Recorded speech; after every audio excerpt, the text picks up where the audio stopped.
Hi friends, welcome back to my channel. బాగున్నారా friends? ఏమంటే గోరింటాకు వచ్చేసిందండి మా ఇంటికి. మీ ఇంటికి వచ్చిందా? పెట్టుకున్నారా? గోరింటాకు ఎర్రగా వండితే మంచి మగుడు వస్తారంటారు కదా. మీకు అంతే వండిందా లేదా చెప్పండి అబ్బా. పెట్టుకున్నారా లేదా కామెంట్ చేసేసేయండి. ఇంకేంటంటే మనకు గోరింటాకు ఎర్రగా పండాలంటే ఈ చిన్న చిట్కా పాటిస్తే చాలండి. అసలు నాకు కూడా అంత బాగా ఎర్రగా పండిపోద్ది అనమాట. మీరు వద్దన్నా అంత ఎర్రగా పండిద్ది. ఏంటండి ఆ చిట్కా చెప్పండి అండి, మాకు తెలుసుకోవాలని ఉంది అంటారా? చెబుతాను ఉండండి. ఇంకా మనం ముందే చెట్టు నుంచి తెంపేసుకున్న ఆకైతే ఈ నెల చాలా ఉన్నాయండి. ఇది వలవడానికి నాకు 1 అవర్ పట్టింది. ఈ మొద్దు ఒక్కలు తెలుసా మీకు? ఈ మొద్దు ఒక్కలండి మనకు పూజ స్టోర్స్లో అలా అమ్ముతారు. చిన్నప్పుడు మనకు మొద్దు ఒక్కలని తాంబూలంలో పెట్టించేవాళ్ళు అనమాట.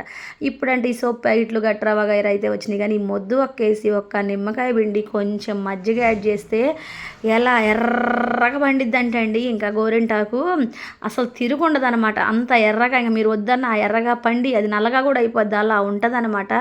పండని చేతికి కూడా అంత ఎర్రగా పండిద్ది. మొద్దు ఒక్క వేస్తే 2-3 ఒక్కలు వేసుకుంటే చాలండి. ఈ మొద్దు ఒక్క ఎక్కడ దొరికిద్ది అంటే మళ్ళీ చూస్తున్నారండి, పూజా స్టోర్స్లో మొద్దు ఒక్క 10 రూపాయలు ఇస్తే 4-5 ఒక్కలు వస్తాయండి. అసలు ఎంత ఎర్రగా పండిద్ది అంటే ఎర్రగా పండిద్దండి. చూడండి, ఫైనల్లీ అయిపోయిందనమాట.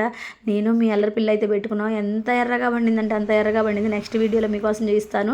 మీరు మటుకు మర్చిపోకుండా మొద్దు ఒక్క వేసేసుకొని ఒక 10 రూపాయలు తెచ్చేసుకొని గోరింటాకులో వేసేసుకుంటే అబ్బబ్బా ఏం పండిద్దో మీరే చెప్పండి. నాకు పండిందో లేదో కూడా చెబుతారు. కామెంట్ చేయండి మర్చిపోకుండా.